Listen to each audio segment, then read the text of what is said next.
Offences against property. This is the second longest chapter in IPC containing 85 sections. The first offence under this chapter is a very common offence which we hear quite often in our day-to-day life. Let me give you some examples. A person snatches 50,000 rupees of cash from the hands of a man coming out of a bank and runs away. Another example. A person forgets his mobile phone on his office desk and another person quietly picks up the phone, switches it off and keeps it in his bag so that the owner of the phone does not find it. Third example. A person on motorbike snatches the gold chain of a lady and runs away. Now, can you tell me what offence is being committed in these examples? That's correct. The offender, if caught, will be charged with theft. Now let's compare all three examples. What is common in these three examples? Yes, all three examples amount to theft, but what more? What exactly is theft? Let's find out from analyzing the common things in these examples. So the first common thing is that in all three examples there is a dishonest intention. In all three examples the person acted with an intention to steal something. If there is no dishonesty, it cannot be called as theft. For example, if a person innocently keeps someone else's mobile in his pocket, mistaking it to be his own, then it cannot be called as theft as there was no dishonest intention. Now what is dishonesty? Well, something can be called dishonest when it causes wrongful gain to one person and wrongful loss to another person. I will explain wrongful gain and wrongful loss in detail a little later. So, dishonest intention is the first and most important ingredient in theft. Now, what is the second common thing in these examples? So, the second common thing in all the three examples is taking away of a movable property. Like in the first example, the person takes away 50,000 rupees cash. In the second example, the person takes away the mobile phone. And in the third example, the person takes away the gold chain. So, cash, mobile phone and gold chain are movable property. So, only movable property can be stolen. Have you ever heard that a house has been stolen? Because house is an immovable property and cannot be stolen. Entering into a house illegally may amount to trespass, but not theft. So basically, a movable property means a property which is capable of being carried about, like your car. It can be moved from one place to another. So it is a movable property. Similarly, your book, watch, shoes, mobile phone, wallet, TV, refrigerator and millions of other things are movable property because these objects are capable of being carried from one place to another. Immovable property, on the other hand, is a property which is permanently attached to the earth, like your house, bridge, your land, trees, mountains, etc. It is important to note that a property which is attached to land or earth, when severed or separated from the earth, then such property becomes movable property. For example, tree attached to the land is an immovable property. But when this tree is cut from the land, it becomes movable property because now you can carry it from one place to another. So if a person cuts a tree and takes it away dishonestly, then it will amount to theft because tree becomes movable property as soon as it is severed from the land. Okay. So the second important ingredient of theft is taking away of the movable property. Another important ingredient to constitute theft is taking out of property from the possession of the other person. So to constitute theft, the movable property must be in the possession of the person, and then such movable property must be removed from the possession of such person. A movable property is said to be in the possession of someone if he can deal with it as the owner of such movable property to the exclusion of others. Now, here it is important to understand the meaning of possession and how it is different from custody. Possession of a property, as I said before, means when a person can deal with it as the owner and exclude other persons from using it. For example, when you go into a metro train, can you stop others from boarding the train? No, because you don't possess the metro train.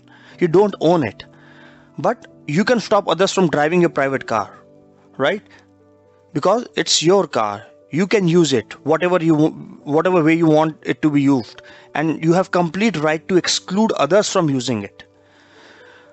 But when we say custody, it is quite different from possession. The property is said to be in the custody of a person when he cannot deal with such property as the owner.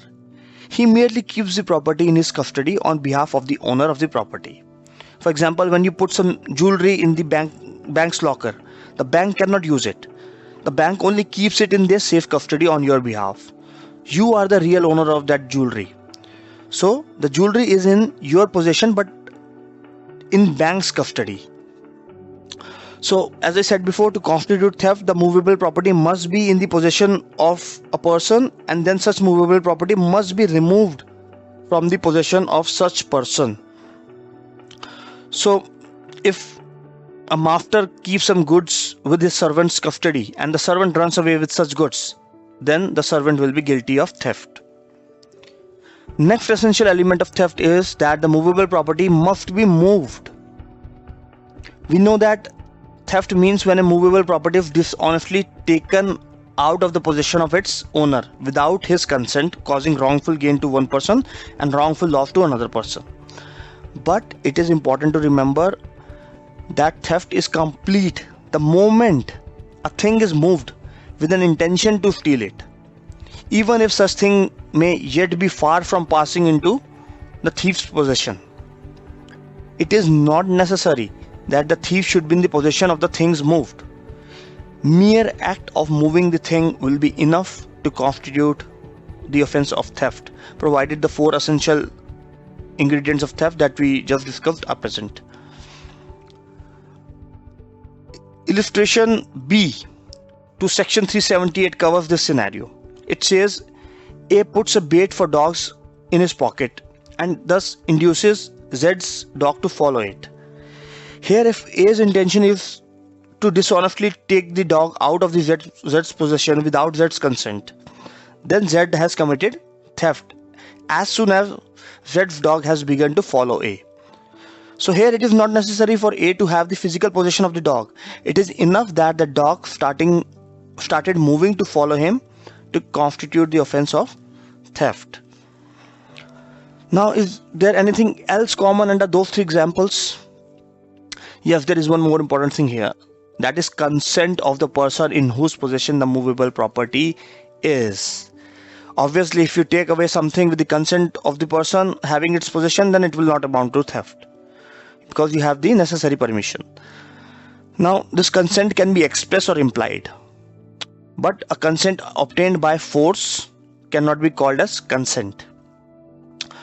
It is also important to note that taking away of movable property, even temporarily, will amount to theft if it was taken away with dishonest intention and without consent. For example, a person steals a file from the cabin of his boss to get some information, but keeps the file back at the same place after taking the information. This will amount to theft.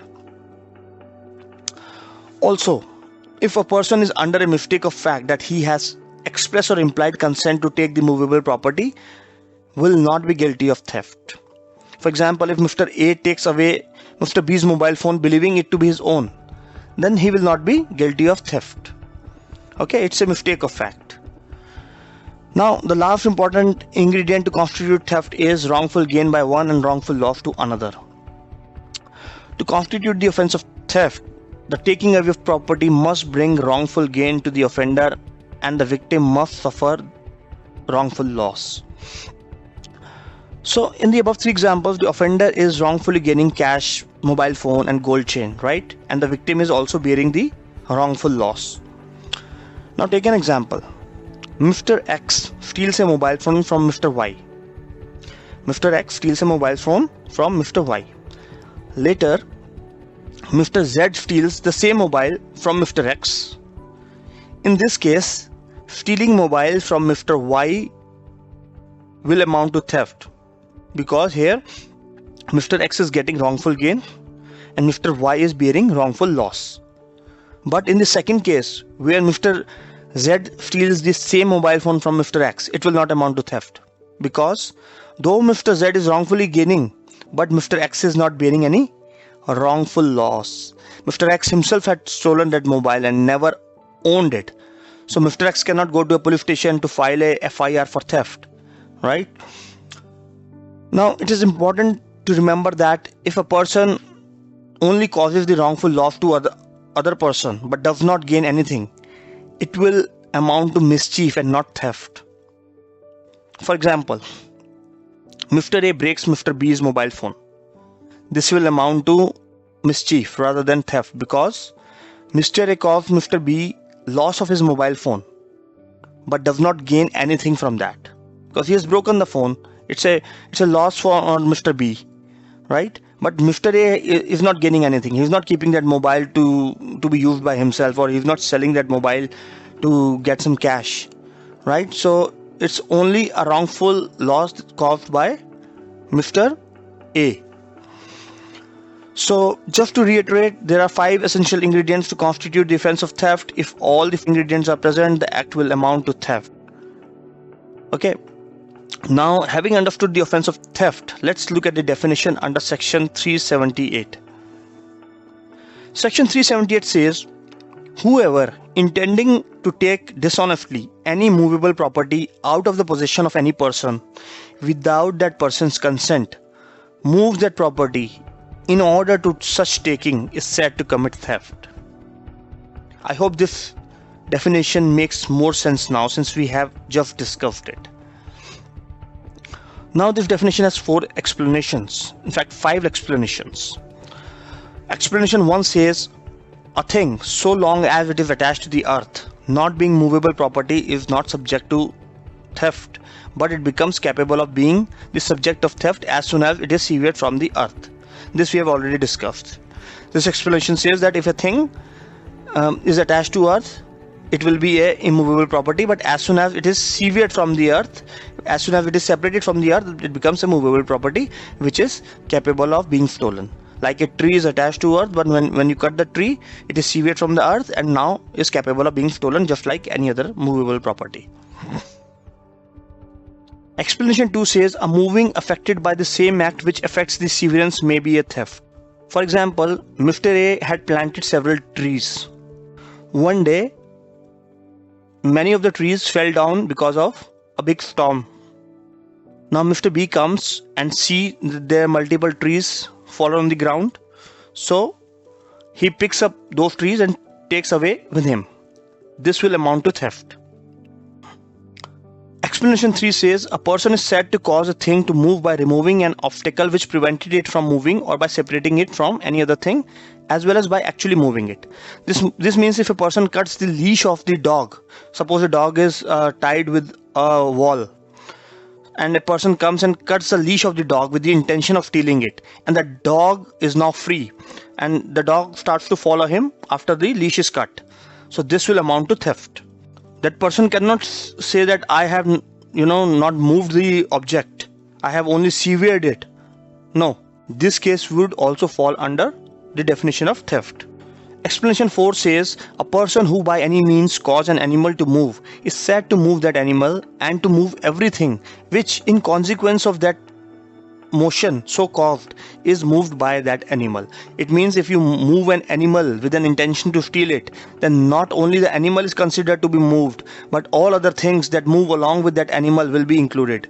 For example, a bullock had a cart tied to it which contains fruits. So when the person moves the bullock, he moves the bullock cart and the fruits also.